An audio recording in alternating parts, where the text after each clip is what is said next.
All right. Irrelevant, let's go. Some stranger. All right, so we going? It says we're going live. All right. Hello, ladies and gentlemen, and welcome to Sports Desk. Sports Desk, proudly brought to you by the Uzbekistan Board of Tourism. Now, so good, interesting week of sports so far. We had the NFL draft and the first round in the NHL playoffs, and I don't know how far we are in the NBA playoffs. One of you. They Second just started round. the second round. Started second round, yep. All right, so let's get to the more important part, the draft, because no one cares about weird ball and hoop sport. All right, so we gotta go with the let's go with the obvious, the man who really the obvious best pick in the draft. Austin Cutting, long snapper, Air Force, absolute steal at the 250th pick for the Minnesota Vikings. He was almost Mr. Irrelevant. I Almost. had this dude top 10 in my mock draft. You know, it would have been great if he was Mr. Irrelevant, though, because long snappers are pretty irrelevant. You just go on for punts, go on for field goals, and punt coverage. I mean, I guess that's just all you do as a punter. You should as a long snapper. Easy gig. Long good at one snappers are thing. people too. So now back to an obvious note. Rest in peace. Josh Rosen and Kyler Murray. They're both screwed. I don't think Rosen's screwed, though. That's the thing. Look, the market there for Arizona was really screwed up when they did pick Kyler Murray, when they could have possibly traded Rosen when he had higher value. Yeah. And also, I don't know how many teams would have traded up to get Kyler Murray. They could have traded like 3 or 4 spots down with, let's say, Oakland, who kind of needs a backup quarterback right now because of Derek Carr's health, or maybe even the Giants, who might go ahead and move down for Josh Rosen. Yeah. You know, it's very interesting how Arizona did not look at trading Rosen before the draft. Yeah.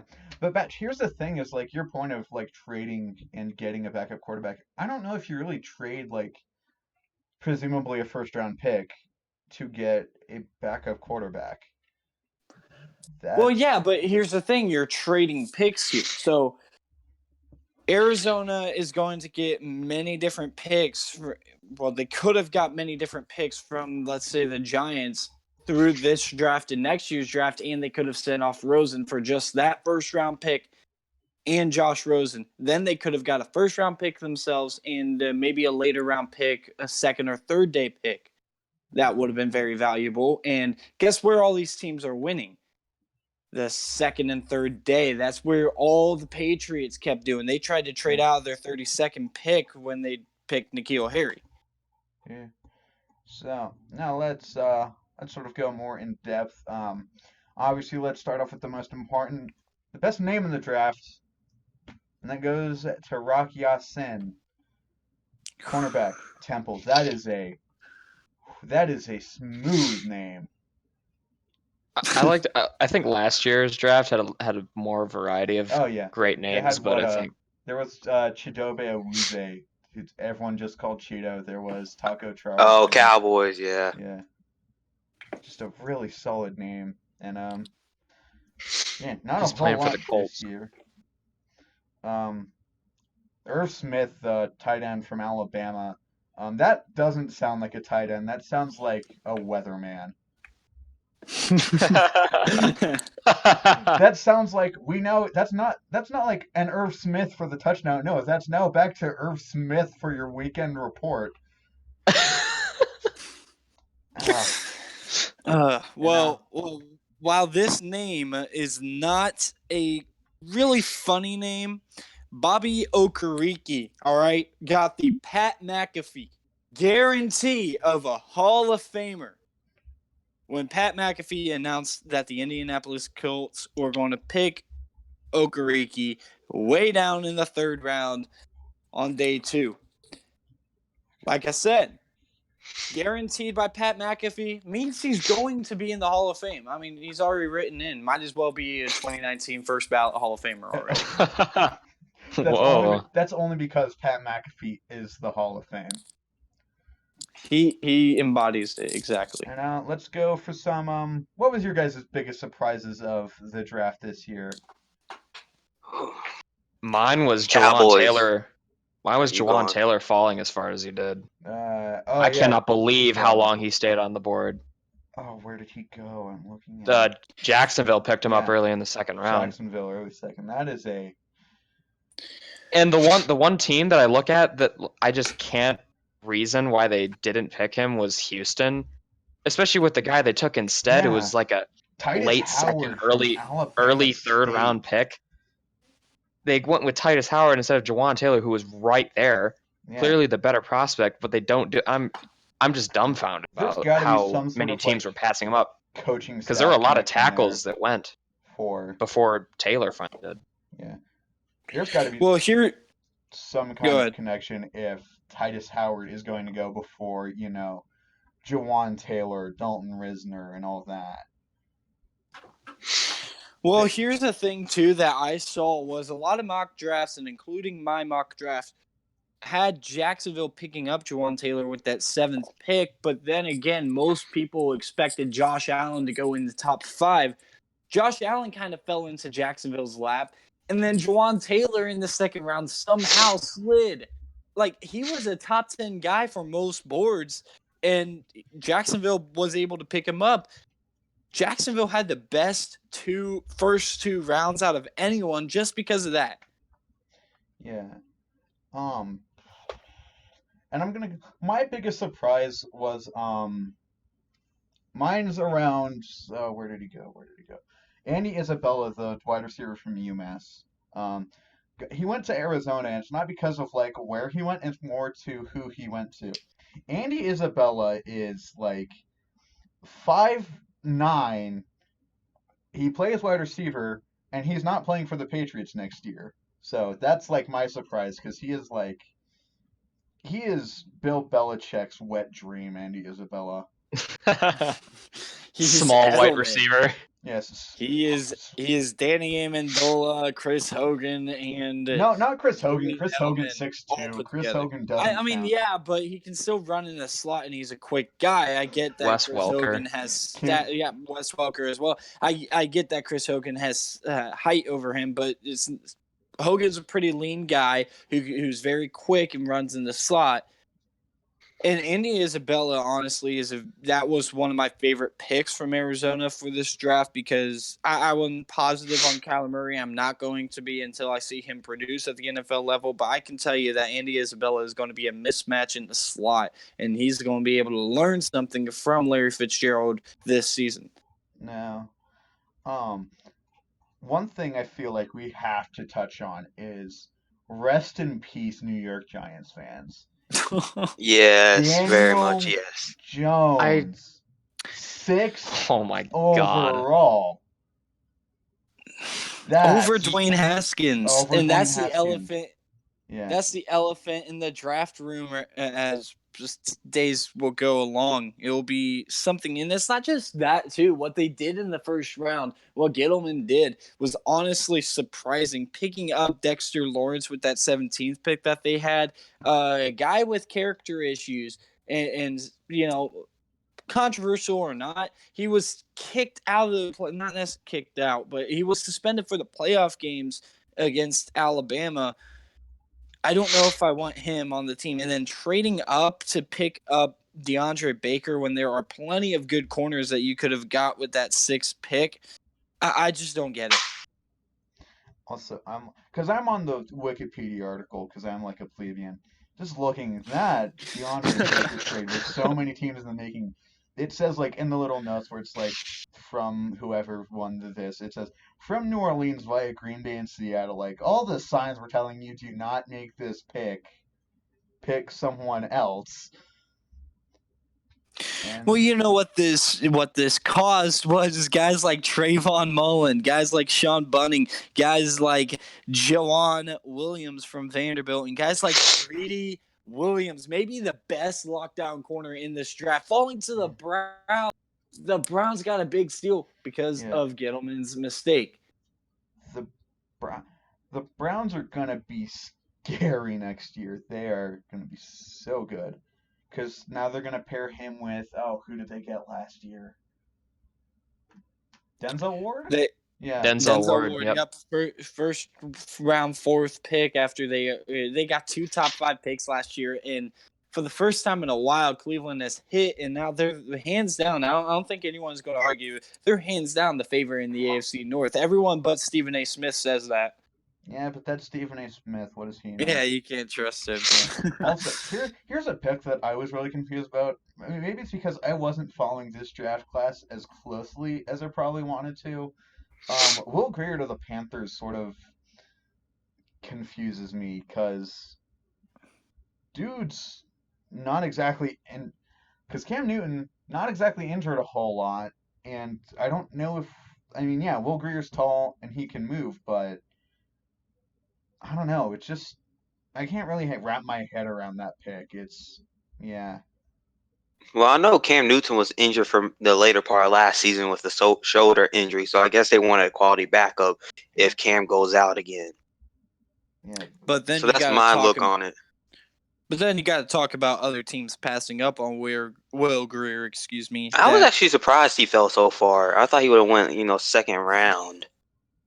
And honestly, Denver picking up Drew Lock there, falling in second round. I am not a Lock fan, and people in the first round and a lot of mock drafts, including mine, projected Drew Lock to go in the first round. But I was like, this guy has bust written all over him. I guess NFL GMs and scouts thought the same thing I did because they were just like, let's go ahead and pass on Lock right now, see if he's there later. Yeah. Okay. Scrolling through anything that jumps out at me. Oh, Michael Jordan, 3-sport athlete. Fourth round pick for the Bengals, guard from Ohio State. Yeah, he seems to have gotten younger and bigger. Yeah, and younger and so much bigger. And not even the biggest story is Michael Jackson has been resurrected from the dead. Oh. He's now a cornerback for the Dallas Cowboys. So that's. Yeah, once I realized Michael Jackson was at Miami, I was just like, they're getting nothing done in that locker room. I can't sort this position. Okay. Because when I was looking, at the first, I was expecting Cowboys, I watched a YouTube channel, their official one, and all the scouts, in any of the scouting videos, didn't have Trayston Hill. So I thought they were going to go with Taylor Rapp from Washington, the strong safety. I thought he was going to fall into their lap. And, well, they picked up the dude from UCF. I'm like, who is he? Now I'm listening to the Cowboys podcast, and I'm like, he's either more like a boom or bust player. He's good, but very inconsistent. He has some issues with UCF about playing time. And, well, he only got 1 start last season. When he was asking for more playing time, he ended up getting less. So you got to worry about maturity issues in that locker room. Oh, yeah. But he fits the Cowboys, though, when it comes to that. Being an absolute potential to be a dumpster fire. Yeah, honestly, I don't think... This is the Cowboys. I don't think Dallas was really going for anything in this draft because the only quality draft pick I saw them get was that third rounder McGovern, the center out of Penn State. He's a pretty quality center. I don't know how much I like Tony Pollard as a prospect. Definitely his teammate Darrell Henderson is a lot better. But let's give Memphis a little bit of credit here. Both their guys out of the backfield were drafted in the top 4 rounds. Those guys are pretty good. Now, later on in the 7th round, Cowboys got Mike Weber from Ohio State. I would say that's a pretty good, late round pick. Mike Weber, he didn't play a whole lot last season due to the crowded backfield, but from what I read, he's a pretty good pass blocker. He's all around. He's not Zeke level, but he could probably fill in. So hopefully him and Tony Pollard can fill in some snaps for Zeke. Because that was some of the Cowboys' issue last year was whenever Zeke went off, there was enough offense in that sense. Okay, so. Well, it's also not like Weber hasn't been a feature back in college. He just kind of got moved down the depth chart when he got hurt as a sophomore, a redshirt sophomore, and true freshman at the time, J.K. Dobbins, who we're all familiar with, stepped in and just amazed people in that opening game that he had. But with Weber, I mean, he was a 1,000-yard rusher as a redshirt freshman, had a very solid team that year that ended up making the playoff. I believe it was that year at least. So, yeah, I would agree with you. That's a pretty good late round pick. Now, Pollard, I don't know. They say he's explosive out the back, not a very good pass protector. So we got to see how they're going to use him. Hopefully, Kellen Moore can do something with this offense. I didn't have faith in him as a quarterback, so I have low expectations for him as an offense coordinator. Well, No, I didn't. I saw how he was with Detroit, and I wasn't too impressed. But do you know how unathletic Kellen Moore is? He's the most successful non-athletic 5'11" quarterback ever. He's so smart. You gotta like him, and there's a reason why he's there. There's a reason he was 50-3 in college. He's a football genius. Yeah. He's basically me with pads. And now that I am looking at the Seattle Seahawks draft picks, I am hitting the panic button. Because, like, have you all heard the stuff where it's like Doug Baldwin may have played his last snap in the NFL? Yes. Which is like, yeah. Now, Gary Jennings, three wide receivers off the board for Seattle. Gary Jennings, who I've heard of. DK Metcalf, who, like, was a combine warrior, did nothing else. And John Ursua, who's, like, 7th rounder from Hawaii. So, like, knowing the Seahawks, he's going to be, like, perennial Pro Bowler. Is it bad that I think John Ursua is going to have more potential than DK Metcalf? Oh, yeah. DK Metcalf, he was a combine warrior, as you said, tiebreaker, but... Hold on. This cannot be true. What? Wait, what? I'm looking on his Wikipedia. It lists him as 5'1". Who? That's not true. John Ursua. He's 5'10". Okay. He's 5'9", 5'10" range. He's another good slot. Oh my God. Slot guy. He's a Mormon. How did he not go to BYU? Now, I was impressed with the Gary Jennings pick. I remember, watching last year. I'm a Big 12. I'm a Sooners fan, so I watched him play against the Sooners. He was pretty good, and I remember him against the Texas game. So I think if utilized right in the right system, I think Gary Jennings could be good. Yeah. Now, Metcalf, I felt like he was a 4th and 5th round pick. I know he had a good combine and all, but I felt I wasn't too impressed with him. No. Like, he can run in a straight line, but can he get open? That's the thing. Like, he can run in a straight line fast, but how's he going to do when a cornerback or safety knocks him off course? How's he going to pick up that speed and get open? Did someone just hit their head? I'm sorry. What was that? Yeah. Anyway, yeah, but DK Metcalf, here's the thing: when you watch film, no one's impressed by his film. His rise in draft stock was simply based off of combine, and honestly, how can you not be impressed with someone of that strength and that speed and that size? But honestly, he can't catch. The dude drops way too many balls to really be a top 2 round, even a second A guy, in my opinion. And also, he was targeted a lot more because A.J. Brown was being locked down at Ole Miss. They were trying to go ahead and double him as much as possible because A.J. Brown's a better prospect, a better receiver on the same team. So what does that say if he didn't stand out statistically? To be honest, I didn't know who DK Metcalf was to the combine because all I heard was AJ Brown, the best receiver on that team. And then all of a sudden, like, he has a good combine. The combine does not make the player. It's all about the fundamentals. Like, how's he going to get open? Yeah. And that's why he was picked 64th and not in the first round like some people thought.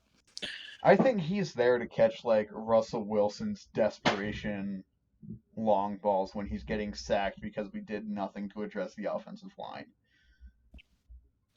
Except, well, you did get Phil Haynes from Wake Forest in the fourth round. Yeah, we got a So random ACC tackle in the 4th round. That's That makes you feel better. Yes. And from Wake Forest, no less. And I'm also noticing another pattern is that Seattle drafted like 2 linebackers, which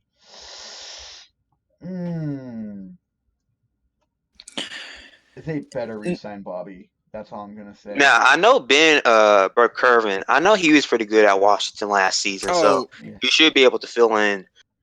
I pointed that out. I was heading home watching the draft, and I see Ben Burke-Kirvin off the board. I'm like, how is this guy still there? He was one of the leaders in tackles last year, and in 2017 he was the leader in tackles on a very good defense at Washington. I was very surprised to see him on the board as long as he was, and Seattle got a steal. That was my one pick for Seattle that I highlighted and said that was a tremendous pick. Here's what I want to talk about, though. Now, shifting the goalposts, we've been on this. How about the Steelers and Broncos trading in that first round, and the Steelers getting Devin Bush? How about that? I think it was pretty good for, you got Baker Mayfield in that, you got the Browns explosive. You're going to need a dude that can sack the quarterback. Devin Bush, I think, fits that role. You're going to need a good linebacker. Look, we've been talking about the Steelers, and just this is the general consensus, and I'm pretty sure everyone has a consensus on the AFC North. We can talk about the Steelers being behind the Browns and, frankly, the Ravens right now. But honestly, if you're going to be able to get these guys who can play some nice rush defense to slow down Nick Chubb in that backfield and slow down that running attack that the Ravens are going to have, led by Lamar Jackson. If you can do that, they will have a chance in this division. And honestly, if they don't win the division, they steal a couple games in the AFC North, they're going to be a potential wild card team. So the Steelers, honestly, with that pick, probably really saved any chance they had this season for going to the playoffs. Now, the one team I would have to say I'm impressed with, I was kind of, as a Cowboys fan, I don't like them. It was the Redskins. I was hoping the Redskins would F up, but, they got Dwayne Haskins with the 15th pick. Then they got Montez Sweat later on in the first round. How about that pick? I'm sorry to interrupt you, but Montez Sweat, the whole entire time, all these guys are going off the board. Cleveland Farrell goes off the board 4th. I'm like, man, Montez Sweat's still there. You got Josh Allen. Okay, whatever. But then all these guys go off the board in the first round before Montez Sweat. I'm like, you guys are making a mistake. Montez Sweat is a monster. Like all these guys, Rashawn Gary going ahead of him. Then you had Brian Burns going ahead of him. That was my turning point of saying, what the heck? Where is Montez Sweat? And then finally they pick him up. Go ahead. Now, if you look in the 4th round, they got Bryce Love, which I kind of like that pick for the Redskins. Bryce Love, if he won last year, he could have been a day 1 or a 2nd round pick on day 2. Now, Sweat, speaking like we were talking about DK Metcalf, he was also a combine warrior, but while you're looking at Montez Sweat, he produced on the field unlike Metcalf did. So, Metcalf, my bad. But I think Redskins had a pretty good draft. I'm looking forward to playing them. Now, as a Cowboys fan, I was happy when I saw the Giants F up time and time again. There's nothing like that. Oh my God. Giants just made me scratch my head, man. I don't know why you would feel the need to pick Daniel Jones with your first pick. Yeah. You could have waited till the 3rd pick in the first round. He would have been there. There's no reason to think he wouldn't have been there. You guys know that Manning connection, though, with Daniel Jones. This has really been the first Cutcliffe quarterback since Eli Manning that has had the chance to go to the NFL. And guess what? It's perfect timing. Peyton's already out of the league, so they're not going to go where Peyton's already at. So Eli's not quite out of the league, but he's got 1 foot out the door, which means let's go ahead and groom another David Cutcliffe guy. And that's what this is all about. And that's why they made so many irrational decisions in that first round. Now, I have player, Bengals, they got Joe Mixon, former Sooner. Then they got Rodney Anderson, 6th-round pick. Rodney Anderson was projected to be, first round to fourth before, what happened in the UCLA game where he had that season-ending injury. I love Rodney Anderson, but it's sad to see how the injuries kept piling up on him. So hopefully, he does good. I hope he succeeds, have that Oklahoma connection. If you think about it, the AFC North has a lot of Sooners. Rodney Anderson, Joe Mixon, Baker, Hollywood, Orlando Brown, Mark Andrews. I'm just happy. Now you're talking about the best Oklahoma Sooner in this draft was easily Austin Siebert. That's not even a question. Austin Siebert's a freaking beast. He honestly should have been in the NFL Combine and running the 40 because he would easily get a 4.140. But yeah, the Bengals honestly, and I'm not a huge Bengals fan, but I think they picked up their guy at quarterback on it that's going to fill in for Andy Dalton and be the next guy, not possibly get over that hump. I'm saying possibly get over that playoff hump. Ryan Finley is an NFL prototype. He is what you want in an NFL quarterback. And the fact that he went to the 4th round to the Bengals, I'm going to hate to see him as a Steelers guy in the AFC North. Now, hold up. Dallas, do you have any, players you want to talk about, like your player spotlight? Oh, God. I want to talk about the NFC North in general, their draft classes, because that's my division. I'm a Lions fan. Let's go ahead. I'm a Bears fan here. We'll dive into the Bears first. Fair enough. I like the David Montgomery pick. That's really good value there. I liked Montgomery coming out of Iowa State. Really, I don't really see any other like super flashy names though. I mean, they didn't have a round 1 draft pick this year. I think they made good additions, but I don't think there's anything really to write home about except for Montgomery. Well, Riley Ridley as well. You got to keep note of him. He's Calvin Ridley's little brother. He's got some talent, got some potential. I do not know who Steven Denmark is. Gareth White and Duke Shelley. Valdosta State. Do you know where that? Now I've heard of Valdosta, however you say it, Valdosta. I think it's Valdosta. Valdosta. Yeah, All right. Valdosta. But nonetheless, I've not watched them. I have no clue who Steven Denmark is, but we're just going to have to see. I mean, this draft wasn't really for the Bears to make too many dire needs checked, really, honestly. I mean, they went ahead and covered running back. They lost Jordan Howard over the offseason. Guess what? Let's go ahead and replace him with a young guy, David Montgomery, and make Tyreek Cohen that main guy, the main guy who we all knew this was going to happen anyway after his rookie season. All right, so how about the Green Bay Packers for you guys? I like both of their first round picks and Elgton Jenkins. I think they had a pretty solid draft, which sucks for me because I hate Green Bay with a passion. They're the team I hate the most.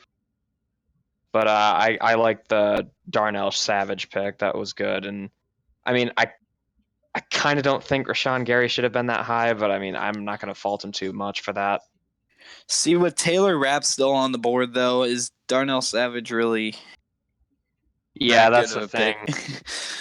I mean, I do like Savage, but I do like how they did fill a need because they did need a guy at tight end, and really they need weapons still for Aaron Rodgers to use. But when you don't get those first round guys, Noah Fant and T.J. Hawkinson, those Iowa guys, they filled it very well with getting Jay Sternberger in the 3rd round. He's a very, very good tight end out of Texas A&M. I really loved watching him this season.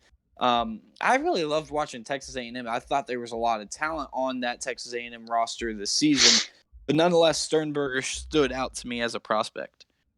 And they also got Kiki. And how about the Vikings for?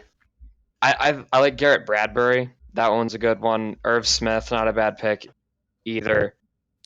I mean, they didn't really make any huge like value picks for day 3, but the first 2 days were good for the Vikings. What are your guys' thoughts? Not a big fan of that Alex Madison pick. How many times do you guys see a Boise State running back go into the draft and have a great career? Doug Martin did it for a little bit, and then he kind of fell off the face of the earth. I don't see it too often. I mean, I'm not a big fan of that pick. I mean, Jay Ajayi, but he was hurt last year. Yeah, he's up and down in terms of staying healthy, and Alex Madison does not have the same potential as either Doug Martin or Jay Ajayi. All right, and last one. Austin Cutting. Sorry, Austin Cutting. Austin, yeah, there he is. There he is, the long snapper. Air Force. He was almost Mr. Irrelevant. That would have been a good gig. Nah, he should have been. He was such a steal. Easily could have been a 3rd-round pick. I think he could honestly play quarterback for the Vikings. Oh yeah. Emergency quarterback in case Kirk. Dude's from. Hold on. Doing research. Well, yeah, because he's from Air Force, and there's that whole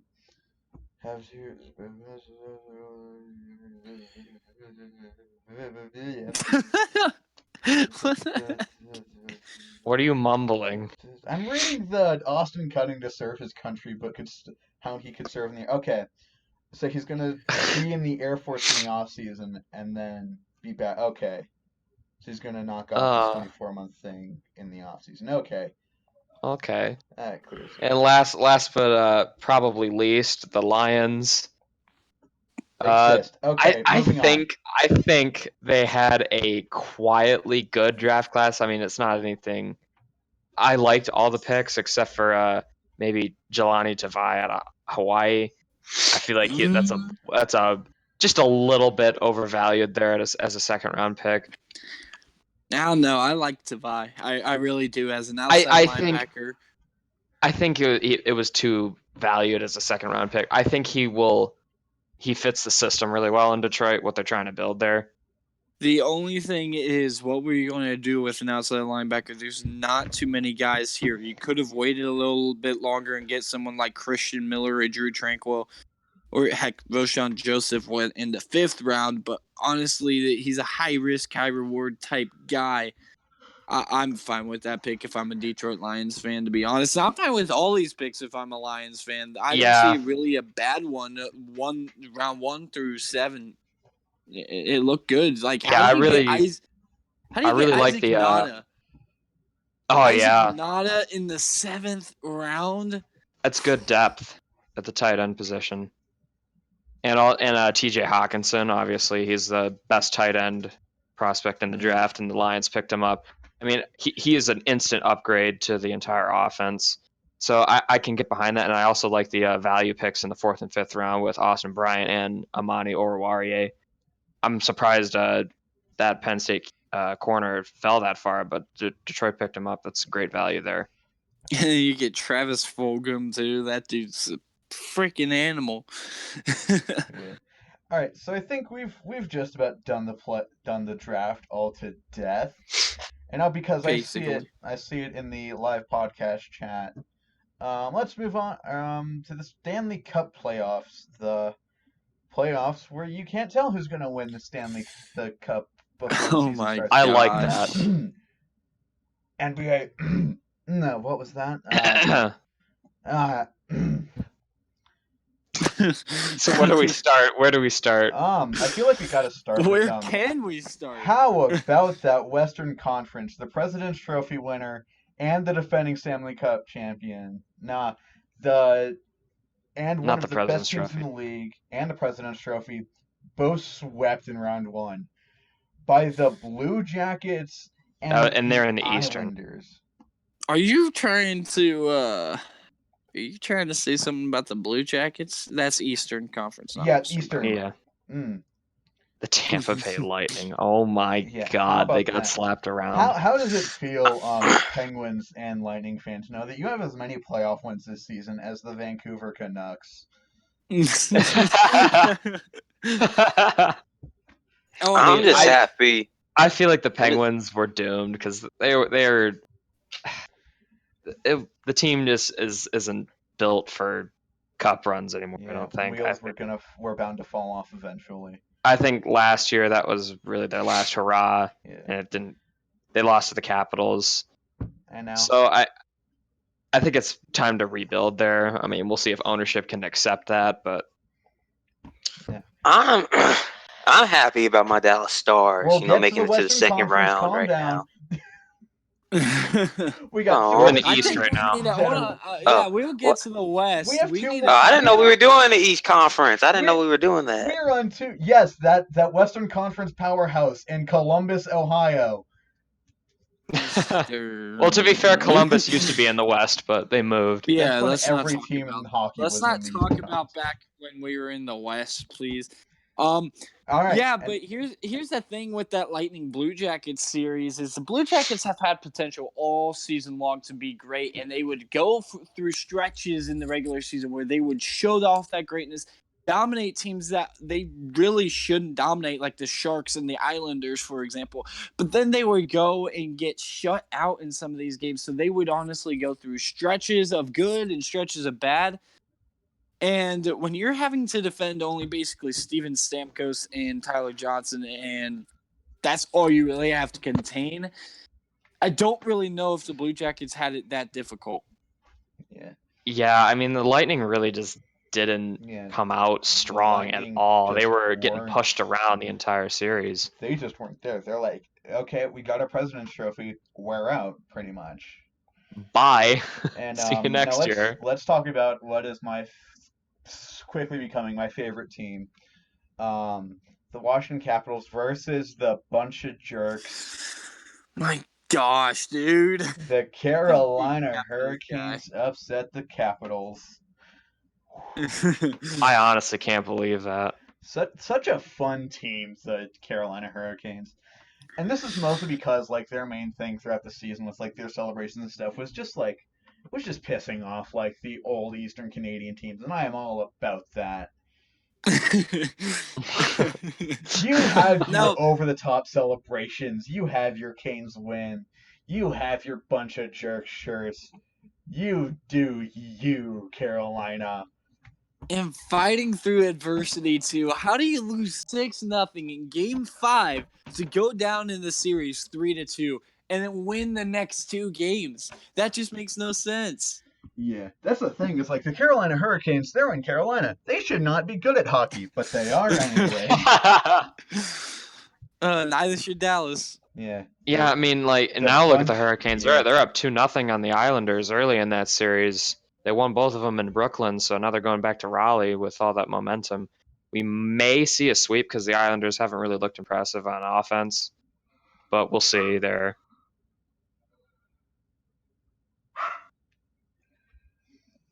All right, now on to the Western Conference, where no team got swept. Pittsburgh. Tampa. Yeah. Right. Looking at you. So we got I don't think anything was super out of the blue other than How Vegas. did the Knights blow that? Yeah, other than Vegas the Avalanche. won.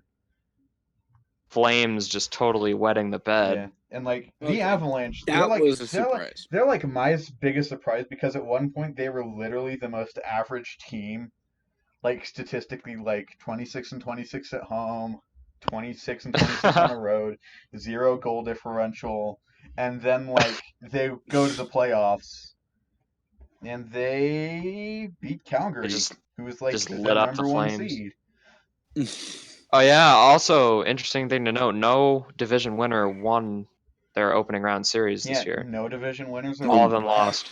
And That's all crazy. the wild cards moved on. Yeah, you're right. I think that's the first time in sports history that's happened. It's gotta be. Calgary lost. Because Calgary went down, Nashville went down, Washington went down, and Tampa went down. Tampa got embarrassed. Yeah. Now, I'm very surprised by Nashville going down. I thought they had that series against the against the Stars, and honestly, when Nashville took that 2-1 lead, I'm like, okay, they're going to go ahead. They're starting to figure out what the Stars are doing, and then the Stars basically changed up game plans for Game 4, tied the series up in emphatic fashion, ended up winning the final 3 games of the series because the Predators couldn't adjust quite right until Game 6, but it was really too late because the Stars were able to hold the Predators on defense. But Vegas.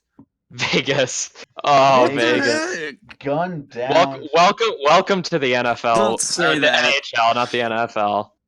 Welcome to the NHL, boys. Your first heartbreak. Yeah, remember when I was talking about the Capitals collapsing after winning Game 5, 6-0? Well, you go up 3-1 after winning 5-0 against the Sharks, and then you lose back to back to back. You can't do that. You just can't. Those last 3 games, like those last 2, 2-1 in double overtime, and then 5-4 in overtime. That's gotta hurt. And when I look at this series, like I think the winner of this one has a great shot to end up in the finals. Oh yeah. I mean, I think the Sharks can handle the Avalanche, and I mean the Stars and Blues. I do like the Blues. I think that they will beat the Stars, but I think whoever won this series was going to the Cup, especially since the Flames and the Predators are out. So I mean, it was big for the Sharks to come back. I mean. Well, San Jose is currently playing at the Avalanche right now, and about 10.5 left in the third, and the Avalanche have a 1-goal advantage currently. Hurricanes also beat the Islanders tonight, for the record, to go up 2-0. Yeah, it's gonna be a wild one because I think out of all the teams left, not counting, I think outside of Boston, and There's really no Titans left. Colorado and the New York Islanders, no team has, out of the 8 teams left, 3 of them have won a Stanley Cup before. Yeah. And we have a team in here. The Hurricanes have won a Stanley Cup. They have? We have So have the Stars. Oh, Hurricanes won one back in 2004. And then Mike Montano stabbing Minnesota in the back. Okay. Still, that's... Let's just... Before we move on to the NBA, because I know that's where we're going to head here, your favorite sport tiebreaker. This is the first time in franchise history that the Blue Jackets have won a playoff series. Yeah. And they're one of the favorites to, like, keep going. In that fashion, to win your first playoff series, just... It was unbelievable. Sweeping a President's Trophy winner. It was just something unexpected because when we drew Tampa, I got to be honest, I was like, we'd be lucky to get to a Game 5. yeah, we would have been lucky to get to a Game 5. Just not the way I thought. Like, you didn't get to a Game 5 because you won in 4. Here's the thing. Man, it's amazing you won a playoff series against one of the best teams on paper. Oh my God, are you guys not resigning Artemi Panarin? He just got so much more expensive. Oh my, you gotta be. And thank God we got Duchesne when we did too, because he saved. Yeah. He saved the Blue Jackets last night. Yeah, all the Lord and Saviors of Columbus hockey, Panarin, Bob, and effing Duchesne, because Bobo. Because oh my God, do they not know what they're doing in Ontario, in Ottawa? Yeah, Ottawa. Oh, you guys want to make a shot in the dark on Cup Finals predictions on who's going to be there? Cup Final predictions. I want to pick the Blue Jackets. Yeah, I really I'm do. I'm going. Blue Jackets, and give me Dallas. I'm gonna go Blue Jackets and Dallas, and then the Vancouver Canucks are going to riot at the Stanley Cup Final and take the cup, winning over Vancouver. Our second, for me, second my initial 2010. Yep. My initial prediction was going to be the Sharks and the Islanders. But now that the Islanders have fallen behind 2-0, I'm starting to think that maybe the Islanders kind of ran out of steam after that sweep Yeah. over Pittsburgh. This was So Pittsburgh, and we're just now like, yep, that's all, folks. We're going back to bed. I do like how the Hurricanes are playing, and I also do like how the Blue Jackets are playing. I feel like the Blue Jackets had like that destiny on their side. You know what I'm saying? I honestly feel like that Boston Blue Jackets winner is probably going to end up going to Stanley Cup because it looks like the Hurricanes are going to win that series. I don't think the Hurricanes are going to be able to beat either one of them in a 7-game. I see Western. Call me a fake fan, but I just don't know if we can get past Boston. I really don't. You guys took one in Boston, and you're back at home now. That's true. That's true. We are back in Nationwide, but we took one in Boston. Who's saying that Boston can't take one in Nationwide Arena? I'm gonna hate myself. Give me the Bruins versus the Blues. Yeah, I feel the Western Conference Finals is going to be Blues and Sharks, both teams that haven't won a cup before. So that'll be interesting. Yeah, but the Sharks have been there recently. You can't say that about them.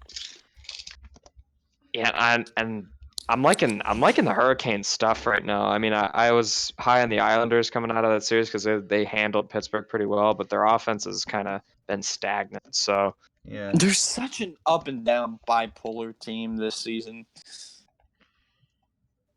Give me Columbus and Carolina in the Eastern Conference Finals, St. Louis, San Jose in the West, and for Cup Finals, I just like Columbus too much. That Tampa series inspired me. So give me Sharks and Blue Jackets. I don't know. In the finals. I honestly hope you're right, but I don't. This series between Boston and Columbus seems like it's just going to go Game 6, Game 7, and tear my hair out. 2 overtime games so far. It just reminds me of that Washington series from last year. All right, so we ready to move on to the NBA now? Absolutely. Yes. Oh, showstopper! Showstopper can actually talk. There's so much parity in this playoffs that I feel like most of these teams, save the New York Islanders, probably has a shot at making the Stanley Cup. Score update from Avs and Sharks. It's now 3-1 Avs. Ooh, Late in the third. So that's gonna be. So that's gonna take that series to 1-1, isn't it? Yeah, should be, unless the Sharks can pull a Vegas. So that means Game 7, except 4 for goals Carolina and the Islanders, every series is tied, and I love that. Because it's basically all underdogs at this point. Yeah, it's all the underdogs. None of the Titans are standing. I don't know. We Boston should definitely was the second seed in the Atlantic, so we should definitely move to the NBA playoffs. But real quick before we do, the fact that we're talking about the NHL like this right now because it's right. It's not chalked like we expect. It's not exactly like we expected. No one expected the Jazz to stick with the Rockets. Warriors may have got a couple games closer. Everyone expected a 6-7 game between Spurs and Nugs. Everyone knew Portland was going to beat OKC. Everyone knew Milwaukee and Boston were about to sweep. And this is just so chalk. It's so. What's to talk about? Honestly, yeah, that's the thing is I don't even follow basketball, and I could have picked all these. And I'm looking at the playoff bracket, and all I see are a lot of 4s and a lot of 0s and 1s. I'm saying a lot of 4s because that's how many you have to win a playoff series. But besides that, I see one competitive series, and that's Denver-San Antonio, only because it went to a Game 7, and only because I get to make fun of the girl who's a Spurs fan in my Spanish class now. That's about all I'm seeing here is it's the obvious team winning, and yeah. Now, the question is... Go ahead. Go on. Okay. I actually was thinking... The Spurs, Spurs had a good chance. They dominated Game 6. So, I had an expectation. I'm a Spurs fan. That's my second team, first team, Celtics. But with the Spurs, that last 30 seconds just very frustrated me. Like, why are you not going to foul the ball? Forget what even your coach was yelling to you, but it's just common knowledge of the game. You foul when you're down 4. You still had a chance. let's say if they miss both free throws, you could go down, get a quick 2, foul again, and it's just a basic comic knowledge, and the Spurs just let them walk it out. No, it's going to get more interesting in the East, but I honestly don't see the West being interesting. I think we can all agree that Portland and Golden State are the walkaway favorites in those series. But how Boston played against Milwaukee is like, Yes. dude, you know what?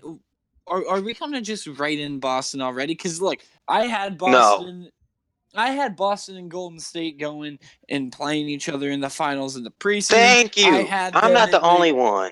I had them at the start of this postseason. I'm not that surprised that this is Because when going I was to saying that earlier today to some of them in the Discord, they were all jumping down my throat. Some wanted Portland Bucks, Rocket Bucks. I'm like, no, I'm choosing the most realistic one, Warriors versus Celtics.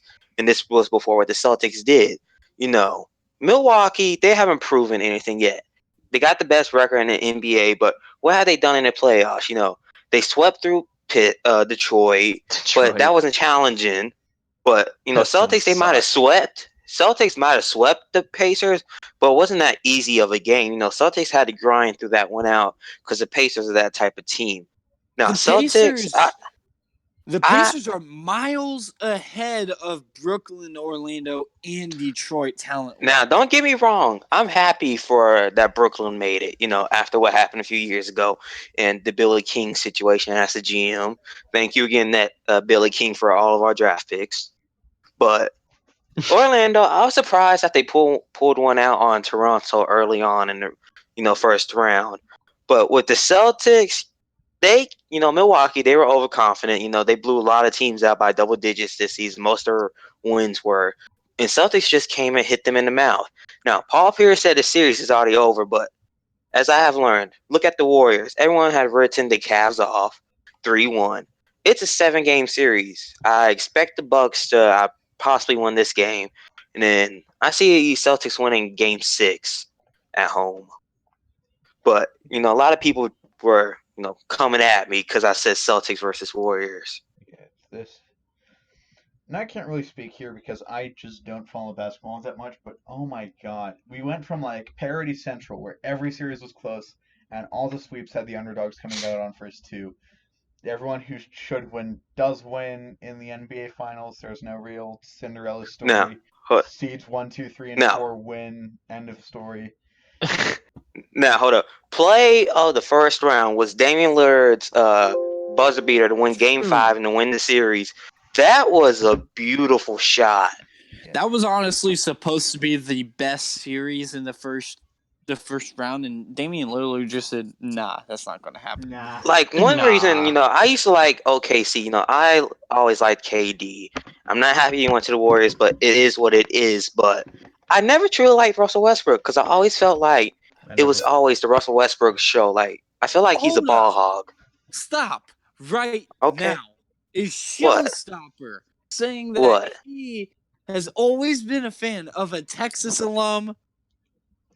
Oh yeah, this is big news. You know something? Please, forget that. That's different. No, because now it's on audio. I like KD as a person. It is how? You know something? That's the only person I could say I like from Texas. All right.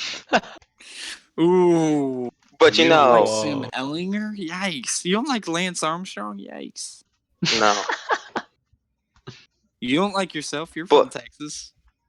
But I'm not a Longhorn. Hook 'em. I'm a Sooner. That's all I gotta say. Hook 'em horn. But there's really not much, the Warriors, they won, as some would say, controversial. I want Rockets to lose. I don't like the city of Houston, but that's just me. Controversial? Well, they were saying, all the fouls and stuff. James Harden. James Harden was saying he was foul. You know how the media is gonna make it. They're gonna say it's controversial. But that's how everything goes. They're gonna flip the narrative, flip the script. Warriors won the game. All right, move on to the second game. It's like, I don't know, but I think we gotta have a serious discussion on Kevin Durant passing up LeBron as the best player ever. The fact that Kevin Durant is doing all this in the playoffs when his team really needs it, what he did against the Clippers when the Clippers actually looked like they had some life in that series, and then Oh, again going to I was shutting surprised. I up thought the Houston. Warriors were going to run over the Clippers. Before a season, everything was all about the Lakers, not the Clippers. I have to commend Doc Rivers, and they traded Blake last season, got rid of their big three: DeAndre, Chris, and Blake. So All they three of them. None grinded of it them out. stuck around. Yes, but Clippers, Lou Will, he's a good player. He can score. Patrick Beverly, I've always liked his aggression and stuff. He could get inside people's heads and stuff. But what KD did to the Clippers the other night, I think it was Friday, was magical. 38 points in the first half. He almost broke the record for most points in a half. He ended up with 50, dominating that game. I mean, he just went off. And here's the crazy thing too about what Kevin Durant did that night is he didn't do a great job shooting beyond the arc. It was a lot of stuff mid-range and driving to the hoop that he was able to get. And credit Kevin Durant, man. He got those 50 points, got those 38 in the first half. I don't know where the Warriors would honestly be without Kevin Durant right now. If Kevin Durant was on the Thunder still, it's probably flipped, to be honest. That's why he's the most valuable player. Look at what the Lakers have done without or with LeBron versus without LeBron. Okay, now look at what the Warriors hypothetically would do without Kevin Durant. I mean, they lost the NBA Finals. Guess what? They get Kevin Durant and they nearly sweep the Cavs in year one, and then in year two, they Cavs had no shot in that series. Now, speaking about KD and OKC, I see why KD left in the first place. Russell, he's a great player. He's going to be one of the greatest to go down all time at his position. He's going to be known as Mr. Triple Double by the end of his career. But I don't know if Russell can show up in the late moments and stuff. Paul George, he's a great player and all. But if you're looking at Westbrook's contract, it's not helping out the team very much in the near future. You can't bring help in the future. You can't expect to win when Russell Westbrook is getting paid almost $45 million in a few years. Westbrook's not infectious of a teammate. He's not someone that you're like, that's a guy I want to play with. He's a guy that's like, okay, I can play with him, but it's always going to be the Russ show. That's kind of why I was so surprised, and everyone was so surprised that Paul George stayed at OKC, because here's the thing. That's why Kevin Durant. Yeah, I mean, he's not a LeBron type. As much as I really don't like LeBron, he's not a LeBron type. He's not even a Curry or Clay type where people are just like, this guy's going to make the shots, and this guy is going, which of course Russ will, and this guy knows how to distribute the ball, and these guys know how to win championships. Can't say the same thing about Russ. I understand that one. Now, the Raptors, Kawhi's been on a streak these past, few games, and they own 76ers. Now, I want the Celtics versus 76ers. I know the Celtics own the 76ers in the playoffs in general. But Toronto, I see them winning the series in probably 5 or 6. Celtics, I would say in 6 or 7. Just because the Celtics blew out the Bucks doesn't mean the series is over. Now, if they win the next game, if they win the next 2, I will say series is going to be over. But this is the playoffs. We did that in Milwaukee, dude. No, this is what I'm saying. Milwaukee, they came and expected to blow out the Celtics like they've been doing all season to every team. And Celtics just came prepared and hit them in. Now, Milwaukee's coach, he's a pretty good coach, but he hasn't shown he could do anything in the playoffs. Now, Brad Stevens, I'm a Celtics fan, but Brad Stevens is a pretty good coach. I would say Pop is still the best one, in my opinion. No one can top Pop. He's best coach of all time, or up there with Phil Jackson, but Brad Stevens, he's a pretty good coach. I think Celtics are more motivated this year, this season. And, this is probably going to be like a do or die season for the Celtics, depending on, you got Kyrie, then you got Terry Rozier's free agency, same Al Horford's, up at the end of the season. Marcus Morris is a free agent. So Celtics, they're going to have to, depending on how they do, is the way Kyrie stays. But that's my opinion. I just think the Celtics, like I said this earlier, and I'll say it again. the Celtics are this year's Cavaliers. They underperformed throughout the entire regular season because they really weren't, honestly, don't take this the wrong way, they weren't as they were trying saying, that hard. yeah, as they were saying about the Celtics and Warriors, come April, April's playoffs time. So Celtics were frustrating this season. They were like the Warriors, lackadaisical at moments. But when it comes playoffs time, they're a whole different team. Like, they're talking about chemistry issues. I think there were some, but I don't think there's as much now as there was a few months ago. I think the Celtics are motivated, and a lot of people. I was getting a lot of heat today. Everyone was coming at me because I said Warriors versus Celtics. Like, I try to do realistic takes.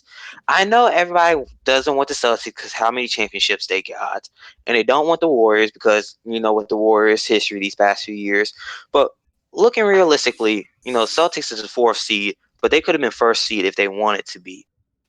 That's the difference between common folk and analysis, really, the analysts of this stuff. Now, you have to be realistic with it. And I've been saying this whole entire time.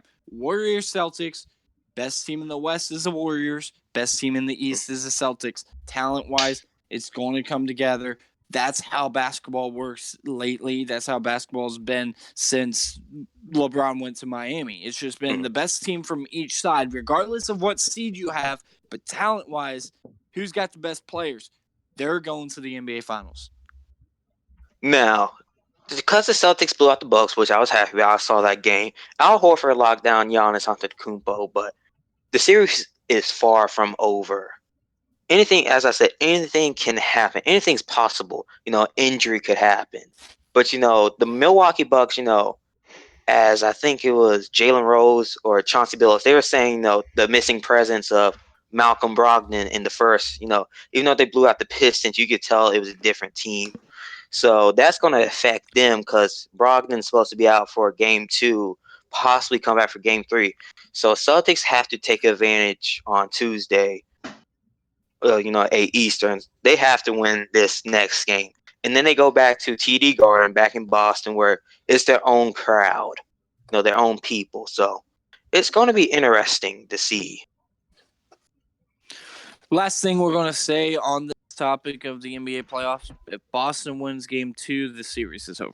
Period. There's no way that you go back 2-0 to the Garden and lose that series if you're Boston. Now, I could see the Celtics winning the next one, but also losing one out of the 2 home games, which is why I said 5 or 6, depending. But as I said, when you win your first road game, that means the playoff starts. So it's going to be interesting. The playoffs have started according to what they say about it. All right, tiebreaker. Before we go, I think everyone should go ahead and make a final statement, a final observation, kind of just not really any argument, any rebuttal, any response. Just kind of make a statement on what you have observed from sports this week, and then I guess this podcast would come to an end at that point, right? Yep. So observation this week. Final statements. Seattle Mariners should be suspended, all of them, if they keep wasting careers. Yes. Rangers beat them 14-1 after we got spanked 14-1. We blew out the Mariner.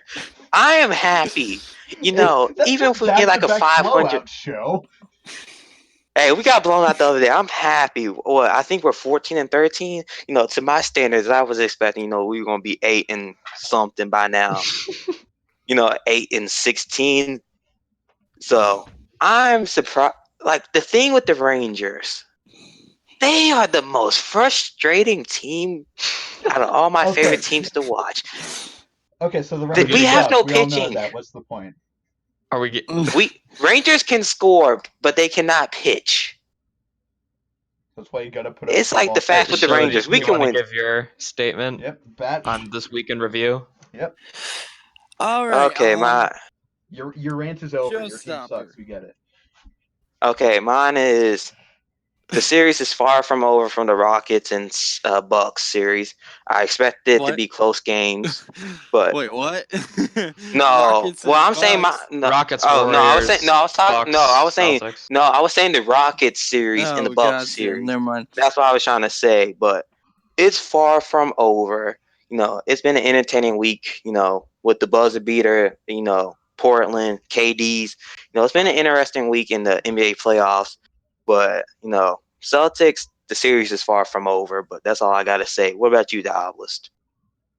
My statement is the NHL playoffs has not disappointed this year. Oh yeah. And now, Well- Batch, take us home. Well, I'm glad first off that we have all chose different sports. Going to the NFL draft, Drew Lock is going to disappoint people. Drew Lock is just not good. He's flustered under pressure, and he really has not been able to win at a high level. I do not trust Drew Lock for anything. Hey, Denver, you better hope that Joe Flacco is the answer for you, or you're screwed going forward. But take it home, tiebreaker. Don't mess it up. I already made my statement. Okay. Thank you, ladies and gentlemen, to coming out to the grand premiere of Sports Desk, the world's most okayest sports podcast on the internet. For our social media guy, Voidmaster, all our reporters, you amazing human beings, all two of you, and for all my amazing co-hosts and Diabolist, thank you all and good night. Oh, thanks.